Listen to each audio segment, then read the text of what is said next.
The fake mother should just disappear. It was so sudden that I was confused, at a loss. What are you talking about? Just go away. You are not blood related, so you aren't my mom. But, we even chose that dress together. Shut up. Just disappear. I had lovingly raised my daughter for 12 years. Yet faced with her harsh words, I found myself speechless and had to step away. I sat on a bench outside the venue, holding my head in my hands. It's my own doing. The moment I murmured that, I felt a sudden shock. Sorry. Actually, that was my daughter hugging me from behind. Huh? What? What does this mean? My daughter was sobbing too hard to speak clearly. I sat her down and quietly waited for her words. And then, the revealed truth was. I am Denise, 42 years old. Currently, I work as a sole proprietor. I married Patrick when I was 30, just as I was starting to put real effort into my business. It was during my rounds for business that he took a liking to me. He would invite me out to dinner every time we wrapped up a project, calling it a celebration. Aware of his affection, I was pleased and responded in kind. His support helped my business take off and stabilize financially. Soon, we started dating. At that time, he had a 10-year-old daughter, Emma. His ex-wife had run off with her lover right after giving birth. Patrick had been raising his daughter alone while dealing with his ex-wife's betrayal. As Emma was reaching an age where raising her alone as a father was becoming difficult, he was hesitant about remarrying after being cheated on. Yet, falling in love with me again gave him confidence. Emma was a sweet and honest girl. She warmed up to me quickly, and we made plans to go out, the three of us visiting various places together. I wish Denise was my mom. We were at a theme park, and the moment Patrick went to the restroom, Emma murmured this. Surprised, I turned to her, and she gave me a knowing smile. Dad's taking a while, isn't he? I was at a loss for words, just agreeing with her. A child's honesty and consideration tightened my chest. Not only did my affection for him grow, but also for Emma. Patrick proposed to me on our 3-month anniversary during a dinner at a slightly fancy restaurant. After finishing dessert and chatting about the meal, he spoke to Emma. Emma, we'll be leaving soon, go use the restroom. Emma obediently went to the restroom. As I watched her go with a smile, Patrick turned to me with a serious expression. Denise. Yes? His face was more serious than usual, reminding me of when he first asked me out. I'm a divorcee. As I've mentioned before, my ex-wife left the house right after Emma was born. I've raised Emma alone since then. I had decided not to marry again, but being with you, I can't help but imagine a future together. Will you marry me? Staring at the ring he presented, I could see it slightly trembling. I looked up at his anxious face and extended my left hand, saying simply, I'm not perfect, but I look forward to our new life together. He choked up and gently placed the ring on my left ring finger. Are you sure? Of course. I love Emma too. Thank you. The moment we looked at each other and smiled, Emma burst in. Can I call you Mom, Denise? You want to call me Mom? I'm so happy. I'm so happy that both of you have accepted. Thank you both.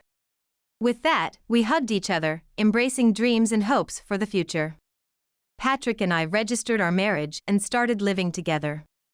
He had already bought his house during his previous marriage, and he was still paying the mortgage. After our marriage, I began to contribute to the mortgage payments as well. We managed our finances together, including setting aside money for our daughter's education. After a year of peaceful days, I gave birth to our son, Keith. Both Patrick and Emma were truly happy about the new addition. However, as I was a first-time mother, my time increasingly revolved around my son. Emma entered middle school and her environment changed. As she hit puberty, she became unstable, and I couldn't give her the attention she needed. Emma didn't turn to delinquency, but her conversations at home became sparse, and a cold atmosphere developed. However, Patrick, understanding the challenges of newborn care, never complained. He took care of the household chores I couldn't handle and spent time with Emma. As time passed, a distance grew between Emma and me as she moved through high school, college, and into adulthood. Keith was still young and required a lot of attention, leaving me with mixed feelings. I couldn't engage with Emma as much as I wanted to, and I focused more on Keith. As Emma started spending her days studying and working part-time, Patrick began to work overtime more often, and his presence at home decreased. I felt lonely as the days flew by. Then one day, Emma approached me with something serious to say. "Mom, I need to talk to you." "What's wrong?" I was so pleased that I made her favorite cocoa and sat down with her, and then she said something shocking. "I'm pregnant." "What? You're pregnant?" "I'm 3 months pregnant."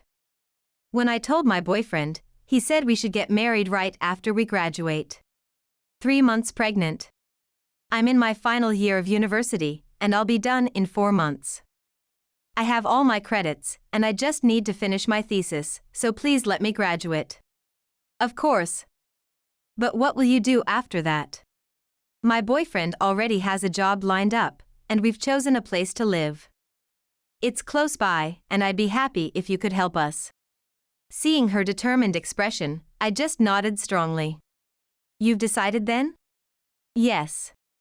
I'll support you. We need to tell your father too. We have to set a wedding date before your belly gets too big. We don't have that much saved up. I've been saving for you.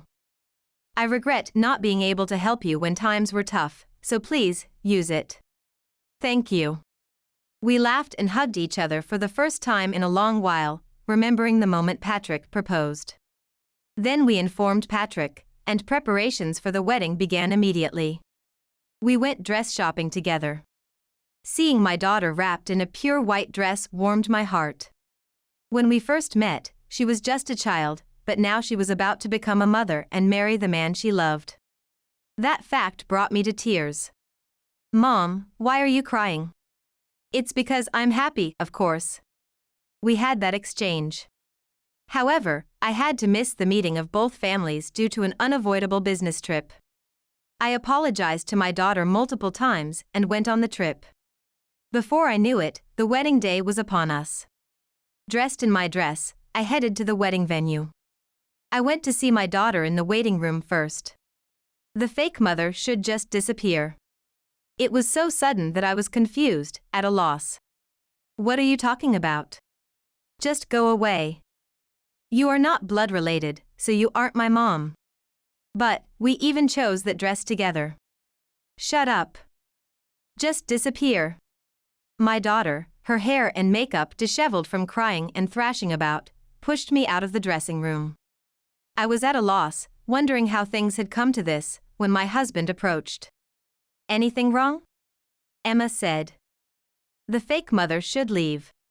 Oh. Scratching his head and seemingly resigned, he told me to go home. I couldn't understand and directed my anger at him, but even that felt futile as I walked away. I ended up sitting on a bench outside the lobby. Why has it come to this? Tears just started flowing. I never imagined being thrown out on my daughter's wedding day, especially after we had chosen the dress together. But in hindsight, perhaps I hadn't done enough motherly things for her, and from her perspective, it might have seemed like I only cared about her blood-related brother. It's my own fault. Just as I muttered that. I'm sorry. Actually, it was a sudden shock. Emma had come up from behind and hugged me. Huh? What? What do you mean? Emma was sobbing too hard to speak clearly. I sat her down and quietly waited for her to speak. And then, the truth came out. During the meeting of both families, which I couldn't attend, my husband unexpectedly brought his ex-wife. According to Emma, there was a vibe of an affair. The meeting went on without a chance for denial from his relatives or him, and the wedding day just arrived. And today, he brought his ex-wife instead of me. I'm sorry. I just didn't know what to do. I couldn't talk to you about Dad's affair. I see. It must have been hard. I'm sorry I didn't notice. I want you at the ceremony. I can't think of a stranger as my mom. With that, she started crying again. I comforted her. Just leave the rest to me. First, we need to get ready. You, at least, need to get your makeup fixed. I pulled Emma back into the dressing room to prepare, and the ceremony proceeded. As my husband sat down at the venue with his ex-wife, I took my seat boldly beside them. My husband gawked, looking uncomfortable as I smiled and turned away his gaze. The ceremony began, followed by the reception. There were celebratory performances from siblings, words of blessing from the partner's parents, and then the time came for a change of outfits and my speech. The ex-wife stood up to speak, but it was my name that was called. Leaving her confused and surprised, I took the microphone. Thank you all for gathering today. I am the bride's stepmother. 12 years ago, I met my current husband and Emma. I remember how a 10-year-old Emma wished I could be her mom and how she first called me mom when I married her father.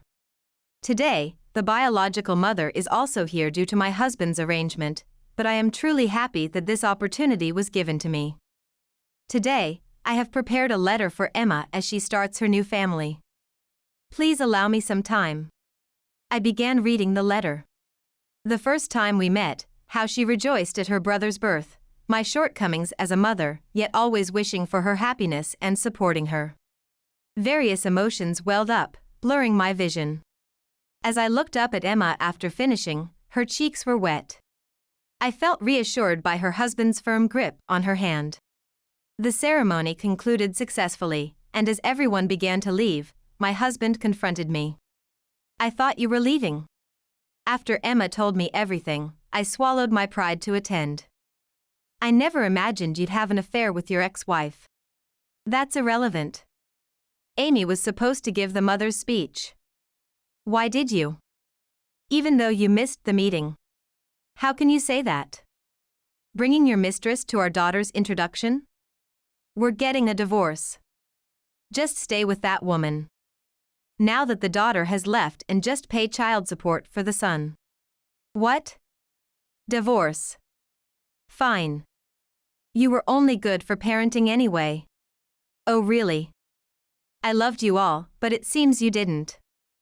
I don't care anymore. Oh, and you'll definitely be paying alimony.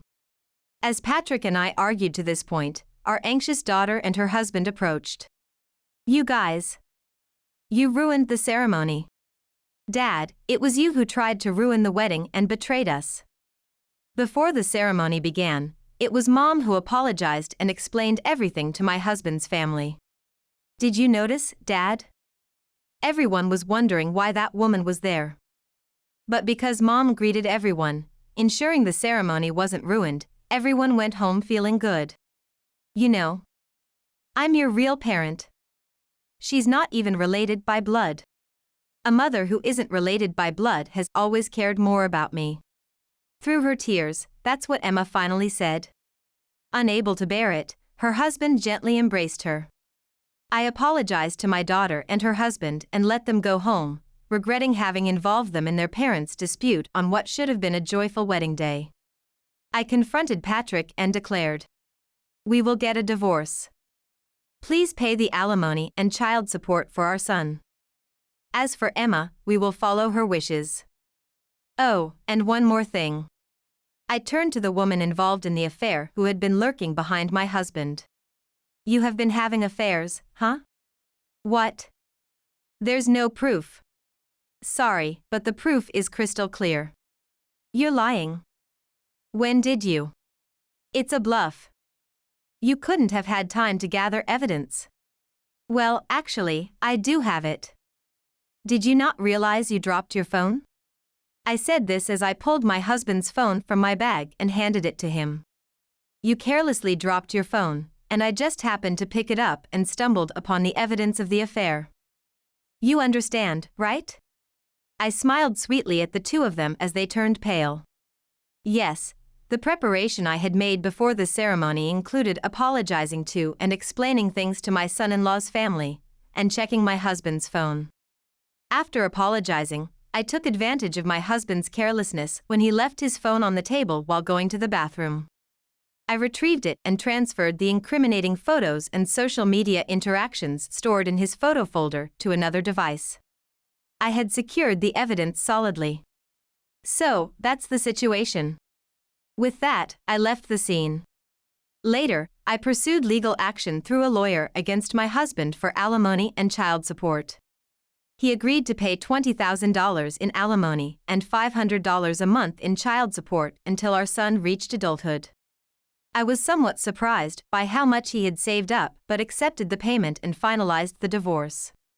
However, after confirming the full payment, the mistress disappeared again, apparently losing interest in my ex-husband after he had paid out all his savings. Patrick seems desperate to find her. Emma has cut ties with her biological father and mother, declaring she never wants anything to do with them again. And now, Emma has given birth. My ex-husband persistently tried to see his grandchild, but she has refused all contact. I was invited by Emma and my son-in-law, and I got to hold my grandchild. We have to protect this child too, now. When I said this, my daughter smiled happily. I told my son about the separation from his father due to our disagreement. He accepted it easily, having never had a close relationship with his father. I then invested part of the alimony I received, aiming to increase the inheritance for my newly born grandchild. I want to make up for my shortcomings as a mother and strive for the well-being of my daughter, son, and grandchild.